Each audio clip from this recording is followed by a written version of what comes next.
सुबह सूरज उगने से पहले केशव और बूढ़ा आदमी जंगल की ओर निकले। जंगल घना और सुनसान था। बाबा, ये जंगल तो बहुत बड़ा है। आपने खजाना कहाँ छुपाया? धैर्य रख बेटा, धैर्य। हाँ वो देख, वो पुराना बरगद का पेड़, उसी के पास एक गुप्त गढ़ है। मैंने सारी दौलत वहीं दबाई थी।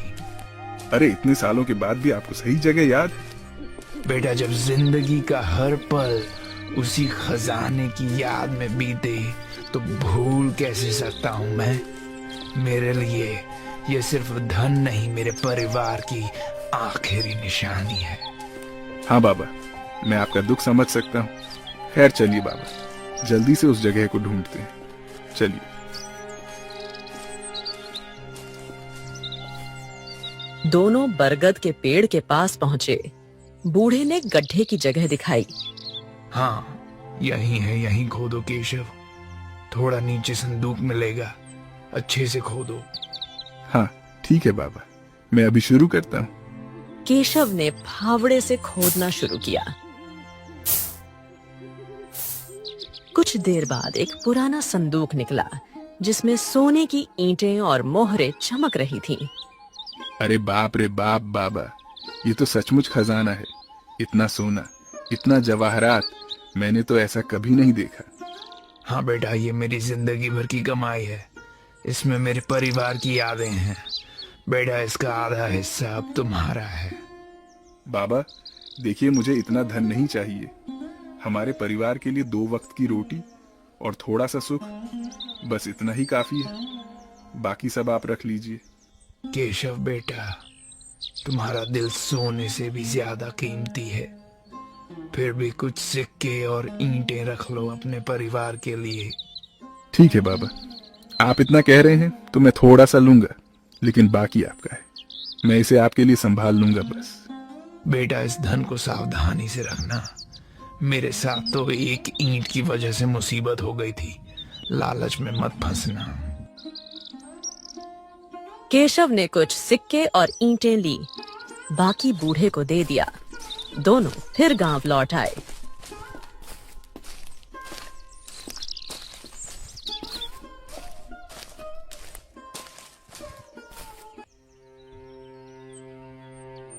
अरे यह क्या लाए हो? इतना सोना, ये कहाँ से मिला आपको? अरे भाग्यवान, ये पूरा का पूरा बाबा का खजाना है। मैंने तो बस थोड़ा सा लिया है, वह भी बाबा ने कहा, इसीलिए बाकी बाबा का है। बहू, यह खजाना मेरे ज्यादा काम का नहीं। मैं इसे गरीबों में बांटना चाहता हूँ। केशव, तुम इसे जरूरतमंदों तक पहुंचाने में मेरी मदद करो। बाबा, आप सचमुच महान हैं। हम आपकी बात मानेंगे। बूढ़े ने संदूक लिया और अगली सुबह चुपके से चला गया। लेकिन उसने केशव से वादा लिया कि वह खजाने का सही इस्तेमाल करेगा।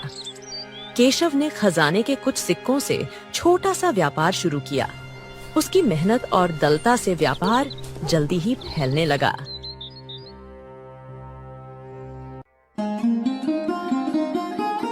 केशव, तुम्हारी मेहनत और बाबा का आशीर्वाद रंग लाया।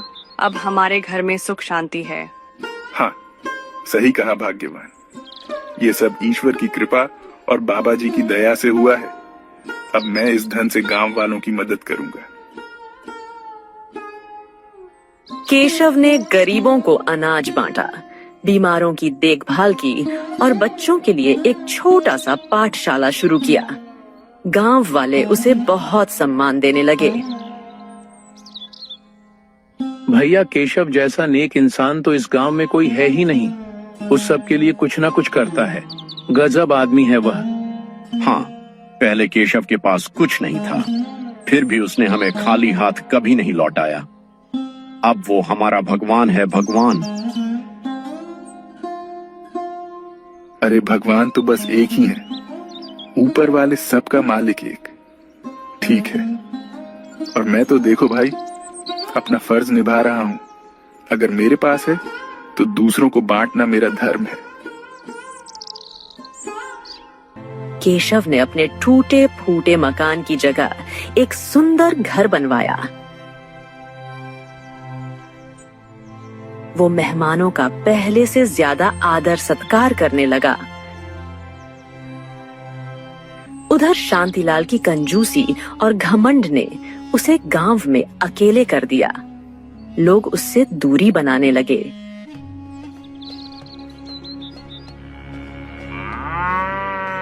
अरे भैया, शांतिलाल को तो सिर्फ अपनी दौलत की पड़ी है, वो किसी की मदद वदद नहीं करता। केशव तो भाई उससे 1000 गुना बेहतर है, तभी तो सब कहते हैं दयालु केशव।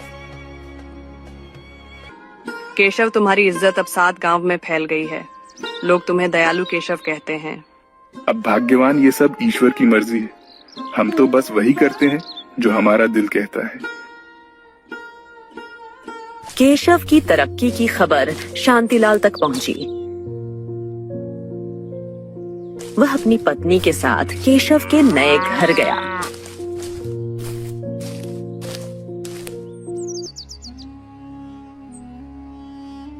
ए केशव, ये तेरा नया घर, इतने सारे नौकर चाकर, इतना सामान, इतना पूरे गांव में सम्मान। ये बता तू इतना अमीर कैसे हो गया हैं? पहले तो तेरे पास एक रोटी भी मुश्किल से थी। भैया, सब ईश्वर की कृपा है। मेहनत और दया से जो भी मिलता है वही मेरे पास है। चाहे जितना अमीर हो जाओ, केशव हमारी बराबरी नहीं कर सकता। हमारा घर, हमारी दौलत इस गांव में सबसे बड़ी है। तुम तो बस एक गरीब थे। अरे भाभी, तुम्हें क्या लगता है हम कम हैं? हमारे पास तो अभी और भी खजाना है। उसे निकालकर हम तुमसे कहीं ज्यादा अमीर हो जाएंगे। खजाना? ये क्या बात कर रही है तू? क्यों रे केशव, ये सच है का? अरे चुप रहो भाग्यवान, ऐसी बातें बाहर क्यों करती हो? भैया, ई बस उसका गुस्सा है। कोनो खजाना बजाना नहीं है, बस ऐसे ही मुंह से निकल गया। नहीं नहीं, कुछ तो बात है। तो इतना अमीर अचानक से कैसे हो गया? जरूर कोई राज है और मैं पता लगा के रहूंगा।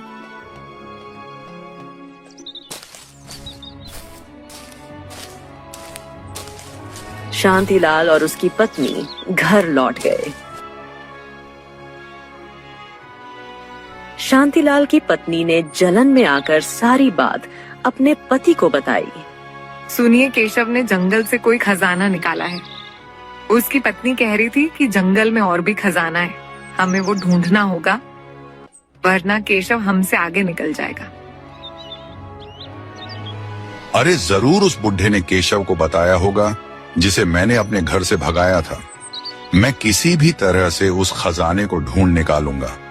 अरे केशव मुझसे ज्यादा अमीर हो ही नहीं सकता।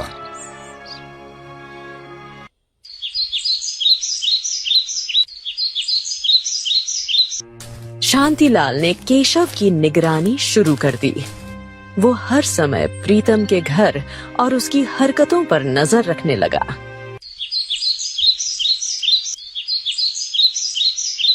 कुछ दिनों बाद बूढ़ा आदमी फिर गांव में लौटा।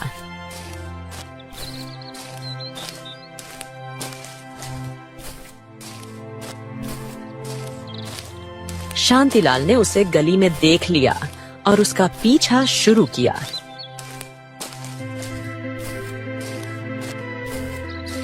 बूढ़ा सीधा केशव के घर गया।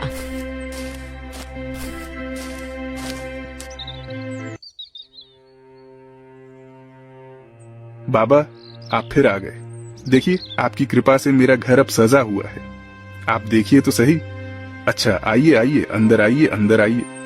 बेटा, मैं ज्यादा देर नहीं रुकूंगा, बस एक जरूरी बात बताने आया था। मेरे साथ जंगल चलो। बाबा, आप कहें तो मैं अभी चलूं। लेकिन बाबा, बात क्या है? बेटा, मैं शायद अब इस गांव में दोबारा ना आ सकूं। जंगल में एक और खजाना दबा है। मेरे जाने के बाद उसे निकाल लेना और सुरक्षित रखना। समय आने पर मैं तुमसे ले लूंगा। बाबा, आपका खजाना मैं आपके लिए ही संभालूंगा। आप निश्चिंत रहिए। मैं अभी आपके साथ चलता हूँ। चलिए। दोनों जंगल की ओर निकले। शांतिलाल छिप